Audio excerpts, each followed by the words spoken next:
Welcome back to Crossroads. Part of our show, we're on location at the annual Marion Fly-In Cruise-In. I've got two gentlemen who have taken flying in to literally an out-of-the-world level. Mike Melville, Dick Darlington. Now we're going to introduce Mike here because he is the very first commercial astronaut, and then we'll get to Dick because you taught him to fly. That's right. That's right. Mike, explain what it means to be a commercial astronaut. Okay, a commercial astronaut means that we didn't accept any government money, none at all, from the government. So we were funded by a very wealthy guy named, I shouldn't name him, Paul Allen. Paul Allen decided he wanted to fund our entire spaceship program, and it was all private money, so we couldn't go out and buy a rocket motor from NASA or from the government.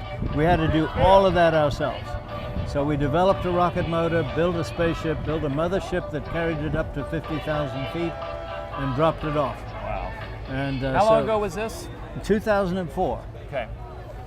And I was the first one to fly to space, so I got my astronaut wings, and then I did the second flight to space, and that was in an attempt to win a $10 million prize called the X Prize. So you and your team just said, why not, if we get enough money, we'll build a rocket? Is that how that works? That's exactly right. Yeah. Pretty much it. Dick Darlington is here from Marion Air, and the connection here to Marion is you taught him his love of flying. That's right. Way back 68, 69? 69, yeah. Tell us, Dick, how that happened. I was a young flight instructor down at Anderson, where my family and my dad and uncle all ran that airport for years, and Mike came in and wanted to learn to fly, and I just happened to be the instructor that he chose to teach him, and we went through his private, commercial, and instrument rating in almost all in a year, I think. Yeah, we did it real quick.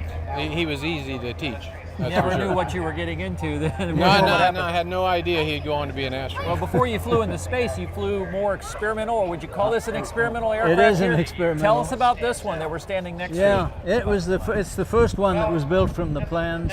I also built the prototype and did the flight testing on it.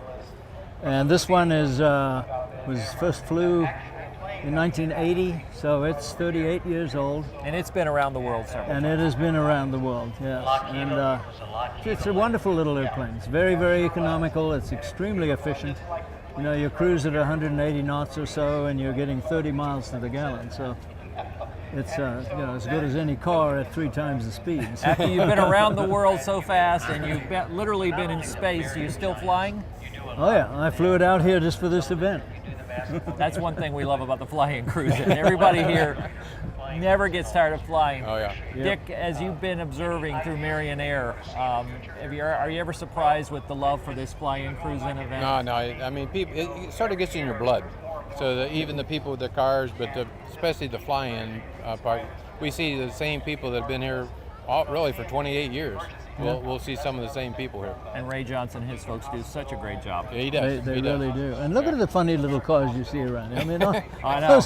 Where do you see those? I never knew there was that many of them in the world. I can't imagine Mike flying in this thing that you were in. I think about the Spirit of St. Louis and how confined that was, but this was, even though it's more modern, it looks pretty small. It is very small, but it's got very good performance, and my wife and I built it, and we're very happy with it. Well, they're part of what makes the Fly-In Cruise-In special, and if you don't get a chance to go, come next year. Mike may not be here, Dick will be here, but there'll always be something new and exciting to be part of that. Thank you, gentlemen, for sharing this with us. Thank you, Dick, for sharing a love of flying with this guy a long time ago. Yep. Sounds like it was an easy spark to life. It was easy.